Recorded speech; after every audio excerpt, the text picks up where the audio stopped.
The mature F-100, which powers the F-15 Eagle series of fighters, seems a sound choice, but the Air Force may want the F-135, which powers the F-35 Joint Strike Fighter, for its growth potential and ability to lower engine costs for the F-35 fleet.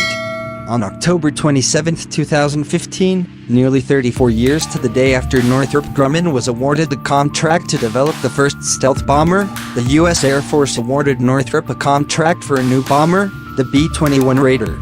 While many of the details of the Raider are shrouded in mystery, we do know a few things about it, and can infer others. The B-21 Raider bomber takes its name from both the 21st century and the legendary 1942 raid by General James "Jimmy" Doolittle's force of B-25 Mitchell bombers against targets in and around Tokyo, Japan. In invoking the Doolittle raid, the Air Force is drawing attention to attack's audacious nature, the strategic and tactical surprise, and the epic distances General Doolittle and his Raiders flew to accomplish their mission. A tailless, bat-like aircraft, the official rendering of the B-21 Raider released by the Air Force bears a superficial resemblance to the B-2 Spirit bomber. There are important distinctions, however. The B-21 moves its engines closer to the wing root, where they occupy the juncture between wing and fuselage, whereas the B-2's twin pairs of General Electric F-118 GE-100 engines are distinctly apart from the fuselage on the wing.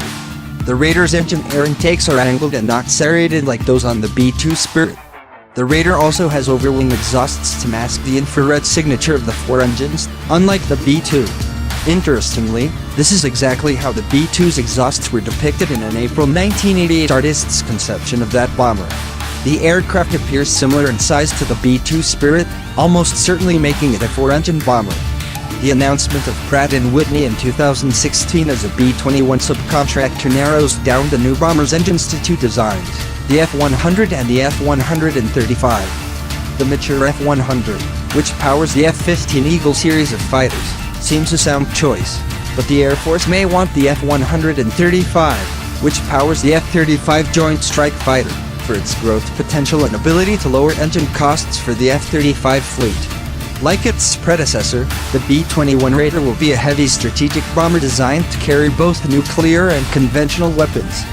If the B-2 is of similar size, it follows it will carry a similar amount of ordnance. This means two bomb bays. In order to keep costs down, the Air Force may elect to reuse the Advanced Applications Rotary Launcher from the B-2 bomber. The ARL is fitted one per bomb bay, each capable of carrying 8 bombs or missiles. In the nuclear mission, the Air Force will arm the B-21 with the Long-Range Standoff (LRSO) missile, the next-generation stealthy nuclear cruise missile. It will also carry B-61 free-fall nuclear gravity bombs, particularly the new B-61-12 bomb with dial yield capability. A combination of these two weapons will allow the B-21 to use its stealthy cruise missiles to clear a path through the enemy air defense network before dropping B-61 bombs on primary and secondary targets. For conventional missions, the B-21 will carry the JASSM-ER conventional cruise missile and 2,000-pound GBU-31 Joint Directed Attack Munition satellite-guided bombs. The B-21 could use these weapons in a similar manner as its nuclear weapons, blasting its way through the enemy's defenses before dropping them. Alternately, the B-21 could be used as a missile truck, launching up to 16 JASSMers at enemy targets from a distance, or penetrating less sophisticated enemy defenses to deliver them on target. The B-21 will also need to carry the 30,000-pound Massive Ordnance Penetrator bomb, the largest conventional bomb in the U.S. arsenal, as the B-2 is currently the only bomber capable of lifting the enormous bomb. Like many new weapons systems, the Air Force has instructed Northrop Grumman to build the bomber with a so-called open architecture hardware and software system. As a result, unlike previous bombers, the B-21 could become much more than just a heavy bomber. The open architecture specifications should ensure that future upgrades will be relatively easy to integrate into the B-21, and for the bomber to adapt to a slew of new, different missions.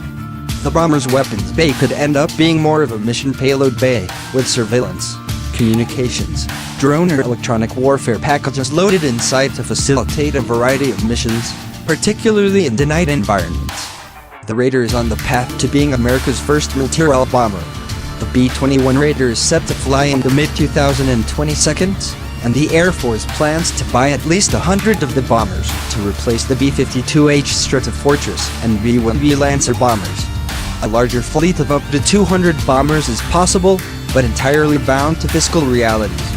We don't know what the Raider in its final form will look like, or when the Air Force will release more information on an aircraft it wants to carefully protect.